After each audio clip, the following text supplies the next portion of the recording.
ke saham yang turun. Saham yang turun ya. Ya, Kamu galau tapi ke saham yang turun bukan karena wanita. bukan. Jadi keturunan saham dan cerita. Wah, tentang saham ya, Betul.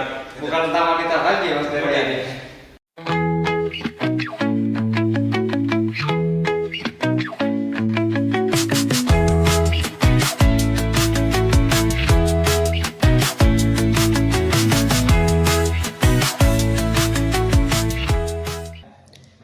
Sampurasun. Sampai. Balik lagi di podcast Ngobrol Santai Aja. Tentunya bersama saya Fahri Nur Rohman, dan kali ini kita bakal ngobrol santai aja bareng rekan kita dari Perkenalkan, nama saya Adi Haider, kelas 10 akuntansi 2. Di sini saya akan membahas tentang bagaimana caranya mengatur keuangan. Oke, tentunya ini adalah episode kedua kita ya bersama Mas Ade Rahayu ini. Dulu di episode pertama kita juga sempat ngebahas tentang finansial ya, bagaimana cara mengelola dan aset-aset yang dimiliki oleh Mas Ade Rahayu. Dan buat di episode sekarang mungkin lebih ke personalnya Mas Ade Rahayu nih. Gimana Mas Ade sekarang? Kabarnya baik, terpuruk, lagi patah hati, lagi putus cinta atau gimana? Lebih tepatnya lebih ke saham yang turun. Saham yang turun ya, Ya, kamu betul. kamu galau tapi ke saham yang turun bukan karena wanita. Bukan. Ngomong sekarang Mas Ade sekarang agak sehatan ya badannya. Sering olahraga apa gimana, apalagi diet nih? Ya, karena saya minum vitamin. Minum vitamin.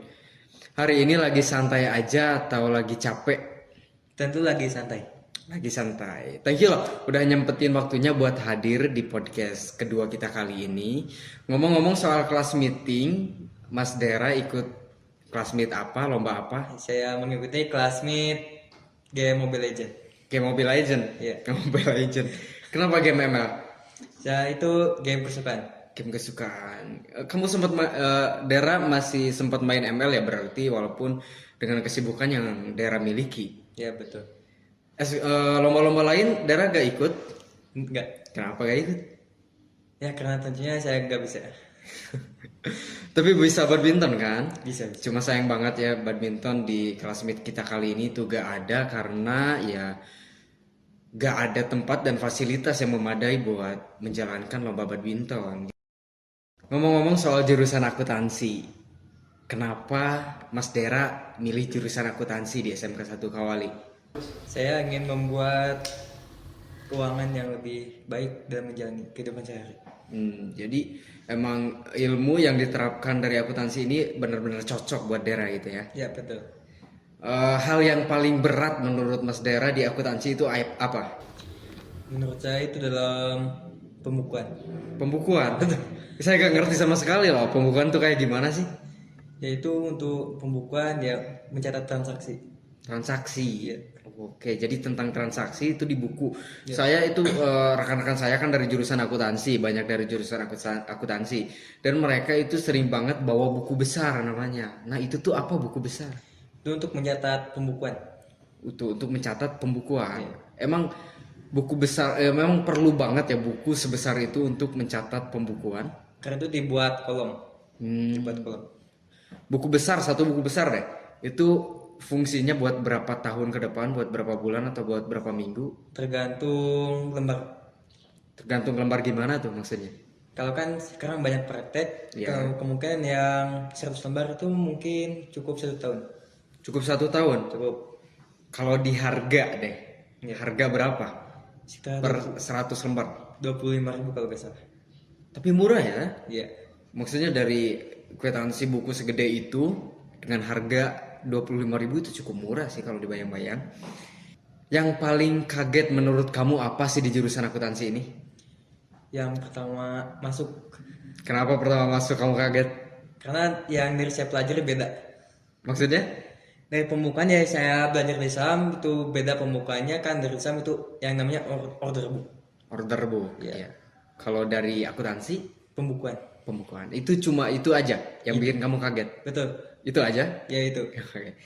Kalau tantangan paling berat menurut kamu pas mata pelajaran itu kayak apa sih di akuntansi ini? Yang tentunya praktek. Praktek. Iya. Saya gak ngerti sama sekali loh praktek akuntansi. Oke, yang paling kamu banggain dari jurusan akuntansi secara diri kamu sendiri, secara personal kamu deh, apa? Yang saya banggain itu bisa kerja ke bank, yang terutama di BCA BRI itu bisa membuat kita lebih gampang. Lebih gampang ya. Iya. Tapi saya dengar-dengar nih ya, kalau mau kerja di bank itu harus minimal lulusan S1. Apakah betul? Ya betul. Betul. Tapi seenggaknya ya kalau dari jurusan akuntansi kita kan udah punya pengalaman lebih dari orang lain. Mas Dera pernah ngerasa diremehin gak atau pernah merasa terpuruk banget nih di jurusan akuntansi? Ya belum. Belum pernah sama Belum sekali. pernah. Karena semuanya emang kamu pelajari dengan penuh hati gitu. Ya betul. Kamu nyesel gak sih masuk jurusan akuntansi? Yang terutama ya nggak misal saya. Sama sekali nggak menyesal. Tidak. Gimana tuh kehidupan di akuntansi menurut kamu pribadi itu kayak gimana? Soalnya kan dominan di akuntansi itu cewek dan Betul. kamu pria berapa orang di akuntansi sekarang? Ada sekitar 4. 4 orang. Iya. Satu kelas. Satu kelas Di satu kelas lain itu gak ada? ada cuma 2 orang. 2 orang. Jadi total 6 orang per satu jurusan. Ya. Oh. Gimana? Menurut kamu pribadi di jurusan akuntansi itu kayak gimana sih? Yang terutama itu sulit bersosialisasi. Sulit bersosialisasi. Ya, Kenapa sulit? Karena ya terutama kan wanita. Iya, oh, Pasti. jaga hati apa gimana nih? Saya nggak suka kalau omongan saya itu dicela sama yang lain. Terutama wanita menurut Betul. kamu suka lebih mencela gitu. Betul. Itu sih yang menurut kamu di akuntansi itu. Ya. Tapi ada hal-hal menarik lain gak sih yang menurut kamu bisa kamu paparin nih di sini soal akuntansi? Hal yang menarik saya soal akuntansi ya itu dapat mengontrol keuangan. Kontrol keuangan. Iya. Balik lagi ke yang tadi ya berarti. Iya, balik lagi. Di keuangan. Bener-bener kamu pilih keuangan dan cocoknya ya di akuntansi. Ya betul. Terus kamu di kelas ngapain aja sih? Kalian kan kata kamu tadi kamu sulit bersosialisasi sama wanita. Ya. Terus di kelas ngapain aja? Kalau di kelas saya kalau nggak ngobrol sama teman wanita ya saya paling trading saham. Trading saham. Ya betul. Ketika mapel kamu trading saham gitu. Betul. Dan guru gak ngelarang. Udah tahu. Udah tahu. pada yang tahu. Dan gak ngapa-ngapain gitu ngewajarin hal itu buat kamu Enggak. guru. Enggak. Karena itu penghasilan saya. Jadi emang bener ya, kan sekolah kita menunjukkan untuk kita mendapatkan uang nantinya dan Betul. kamu sendiri sekarang udah dapet uang. Betul. Oke, ngomong-ngomong soal finansial, kan gimana sih cara ngatur uang biar gak boros tentunya buat kita seorang pelajar? Ya tentu tentu saja itu jangan banyak gengsi. Yang terutama jangan gengsi. Jangan gengsi. Betul. Terus ada yang lain? Kalau yang saya hitungkan yang dari rumus saya, kalau kita pakai rumus 50 30 20 itu bisa mengontrol keuangan kita. 50-nya untuk keperluan, 30-nya untuk pribadi dan 20-nya untuk investasi. Wow, maksudnya gimana tuh untuk keperluan inti atau gimana? Bisa Itu lebih untuk detail? keperluan inti seperti kalau mau pakai motor Risola pakai bensin. Gitu. Itu 30 Iya. Yang 20-nya pakai investasi. investasi. Kalau yang 50? Kalau yang 10 itu untuk keperluan pribadi seperti dana darurat. Jadi benar-benar itu dana darurat yang kamu simpan buat nanti kedepannya gitu ya. Betul. Oke, itu tips dari kamu buat mengelola keuangan. Dan juga saya menghitung dari misalkan uang jajan 20, Ya. 16.000 untuk kebutuhan, 50-nya ya untuk dana darurat yang pasti 15.000, Ya. 3.000-nya untuk kalau mau di sekolah mau jajan 3.000. Dan 3.000. sisanya untuk investasi yang 2.000. 2000 untuk investasi. Oh, buset. Menurut kamu berapa persen sih uang penghasilan kita yang cocok buat ditabung? Iya, kalau mau ditabung nggak masalah kalau uang kecil. Gak masalah. Nggak. Kalau menurut kamu berapa persen tuh? Ya minimal 4 sampai 5. 45%. Jadi Iya. kalau saya punya bekal 20.000 per hari, Betul. saya harus nabung berapa nih? Kalau per hari ya, kalau disisakan kalau saya hitung kemarin kalau dihitung dalam rumus itu 4.000 sampai 5.000 juga bisa. 4 sampai 5.000. 4 sampai 5.000 per hari. Betul. Ya. Cuma gejalanya di anak-anak muda zaman sekarang ini tuh karena sama sensornya. Betul. Jadi emang gejala nikotinnya tuh emang benar-benar dahsyat banget yang ngebuat kita yang punya uang pas-pasan malah ngebela buat beli gitu, bukan buat sesuatu yang lebih berguna lagi. Betul. Ngomong-ngomong soal tadi yang kamu bilang tentang dana darurat, kenapa sih penting banget punya dana darurat? Itu karena sangat penting. Kalau kan misalkan kita celaka, itu dana darurat bisa diambil untuk pengobatan. Yang kedua, kalau kita sakit ada dana darurat, nggak perlu pinjam. Oke, jadi benar-benar dana darurat itu untuk sesuatu yang benar-benar mendesak dan perlu uang untuk segera gitu ya. Betul. Saya mau nanya dong soal apa bedanya investasi, tabungan dan juga saham. Investasi tabungan itu bisa dimulai dari reksadana. Oke, saya mau nanya sama kamu. Ngomong-ngomong tentang investasi, saham, investasi, tabungan sama aset. Iya. Apa sih bedanya investasi, tabungan sama aset? Kalau investasi itu kita ambil contohnya, Ya. kita ambilnya dalam jangka panjang. Oke. Dalam minimal jangka panjang 3 sampai 5 tahun. Oke. Dan kalau tabungan itu kita bisa nabung di bank dan reksadana. Itu kalau tabungan. Ya, Kalau itu saham? tabungan. Kalau aset kita beli tanah misalkan, itu buat dijual lagi untuk kedepannya. Misalkan harga tanah yang dibeli segini, misalkan 50 juta, dijual tahun 2030 dan berapa, itu bisa nilainya, bisa lebih. Kalau aset. Ya, Jadi bedanya investasi, saham sama investasi, aset sama tabungan. Betul. Secara garis besar itu apa? ya investasi itu jangka panjang. Buat jangka panjang. Buat jangka panjang. Oke. Tabungan itu yang diambilnya per tahun, Hmm. 9,3%. Jadi tabungan secara realistis itu mengurang apa menambah? Menambah. Menambah. Sesuai uang yang ada. Kalau misalkan uang 100.000, kalau tabungan di reksadana itu bisa nambah sekitar jadi 105.000. Kalau di reksadana, Betul. buset, keren berarti ya? Iya. Oke. Dan aset, kalau tanah, kita orang tradisional, kalau orang tradisional beli tanah itu untuk aset, untuk dijual kembali. Untuk dijual kembali, ya kan tentunya untuk mendapatkan sesuatu yang lebih besar gitu Betul. kan. Karena kan harga tanah di sini semakin naik gitu ya. Betul. Menurut kamu nih, gimana? Kak. Menurut kamu nih, sebagai seorang finansial, sebagai orang yang ngerti finansial, gimana cara keluar dari utang piutang? Yang pertama itu hindari judi. Hindari judi. Oh iya.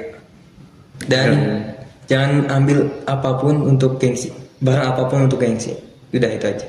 Itu aja ya? Betul. 2 dari kamu ya? 2. Hindari judi dan Menghindari gengsi. menghindari gengsi, Iya. judi dan gengsi. Tapi malahan loh, buat di zaman sekarang itu judi sama gengsi itu udah gak asing lagi bagi anak muda dan hal itu malahan sering dilakukan gitu ya. Betul. Dan hal itu tentunya dapat mempengaruhi sumber daya manusia itu sendiri, kan? Gimana sih menurut kamu cara ngebedain prioritas dan sesuatu yang gak terlalu kita butuhkan cuma karena kita keinginan aja nih? Gimana menurut kamu? Kalau menurut saya yang pertama membedakan ya. Ya, Kalau misalkan barang yang masih bisa digunakan, gunakanlah. oke. Guna. Dan yang untuk yang prioritas itu kalau misalkan butuh mendesak, beli aja. Oke. Menurut kamu apa contoh investasi yang cocok buat anak muda zaman sekarang ini? Terutama emas. Emas, investasi di emas. Kenapa Betul. tuh di emas? Karena kan emas harga dunia Ya, itu sudah mencapai high time-nya $4.300. $4.300. Betul. Itu jumlah yang sangat besar ya. Betul. Jadi kamu saranin di emas Betul. buat anak muda. Kalau buat pelajar kayak kita, menurut kamu pekerjaan yang cocok, yang dapat menghasilkan uang, yang nggak butuh modal gede, itu apa? Produk digital. Produk digital. Ya. Contohnya kayak gimana produk digital? Produk seperti Canva, poster sama produk yang lainnya. Saya sebenarnya Iklan. Oke, kayak iklan gitu ya. Betul. Saya sebenarnya udah mulai nyoba-nyoba tentang produk digital ini, cuma saya masih bingung nih, gimana cara ngejual produk digital ini. Kamu ada pemahaman lain nggak soal cara penjualan produk digital? Kalau itu bisa lewat TikTok, IG, YouTube, Facebook. YouTube, Facebook juga. Bisa. Iya. Caranya gimana? Ya tentu dengan promosi. Promosi ya. Iya. Tentunya dengan kita memiliki akun yang lebih besar gitu. Punya akun yang besar yang memungkinkan kita untuk FYP. Oke, silahkan diminum dulu Mas Ade Rahayu kopinya. Kita sponsor cappuccino ya di sini.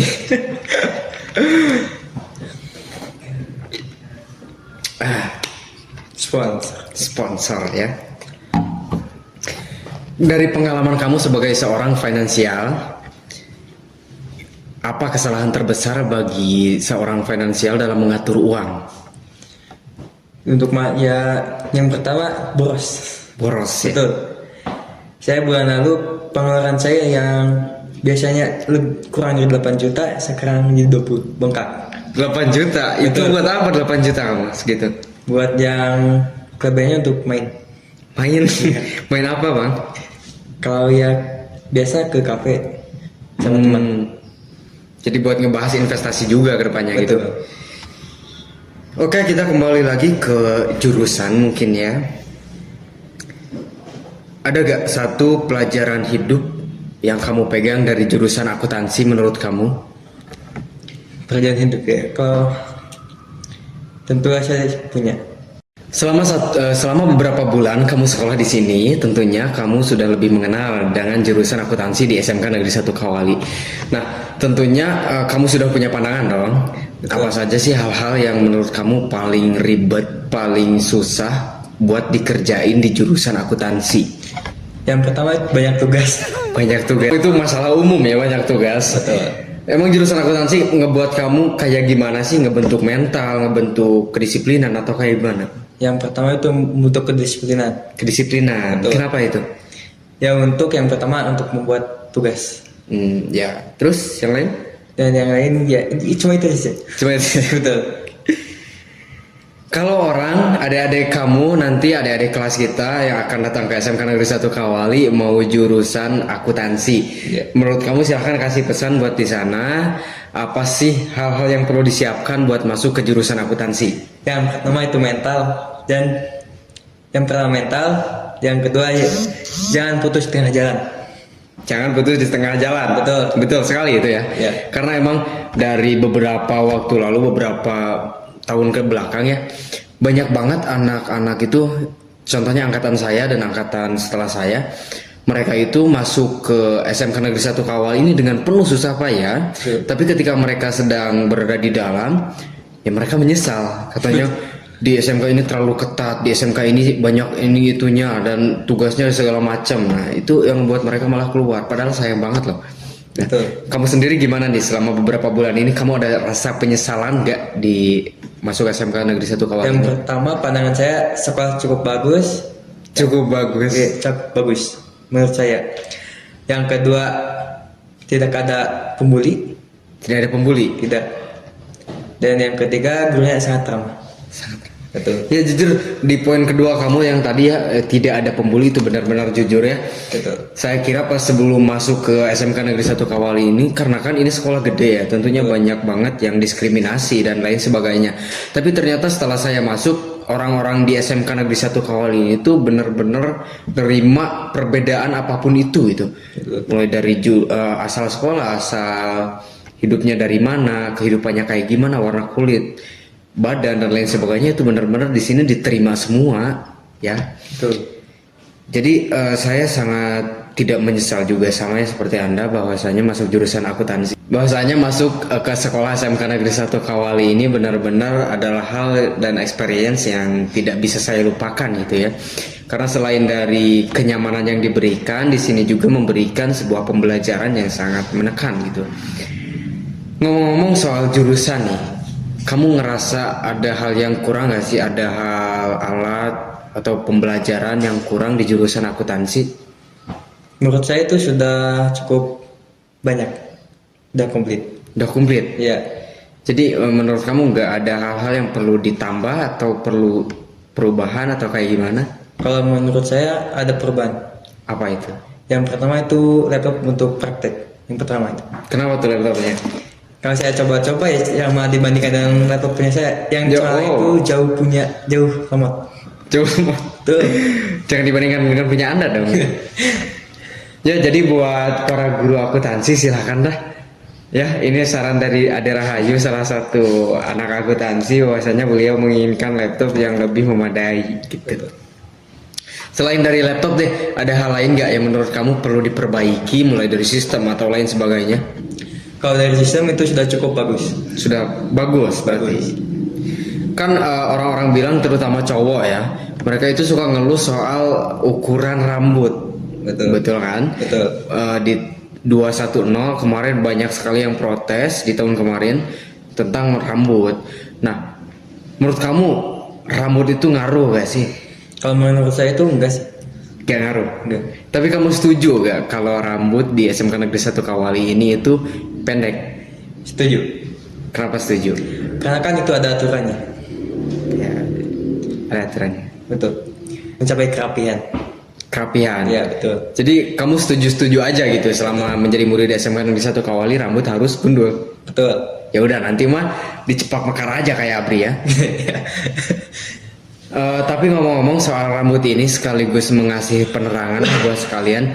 Jadi visi misi di SMK Negeri 1 Kawali itu ingin menjadi contoh lah, ingin menjadi ciri khas ya. Di SMK Negeri 1 Kawali ini tuh ingin benar-benar punya ciri khas sendiri seperti sirine pas masuk, rambut dan lain sebagainya itu emang didesain untuk membuat SMK Negeri 1 Kawali ini punya ciri khas sendiri. Betul. Itu jadi tujuan awal kenapa rambut harus botak gitu ya.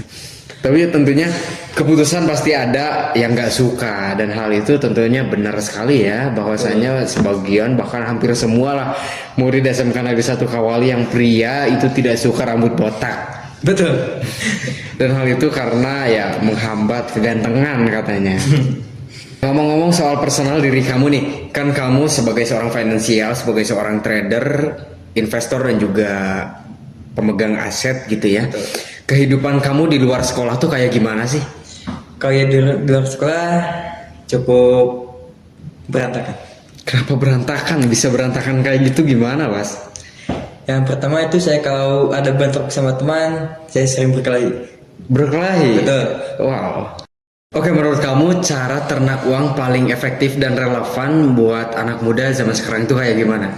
Yang pertama harus punya pemasukan dulu. Pemasukan. Betul. Yang kedua investasi, mau di saham atau obligasi dan emas. Yang ketiga jangan terbanyak gengsi. Itu aja pesan dari kamu buat ternak uang. Betul. Oke. Terus gimana sih cara uang bekerja buat kita?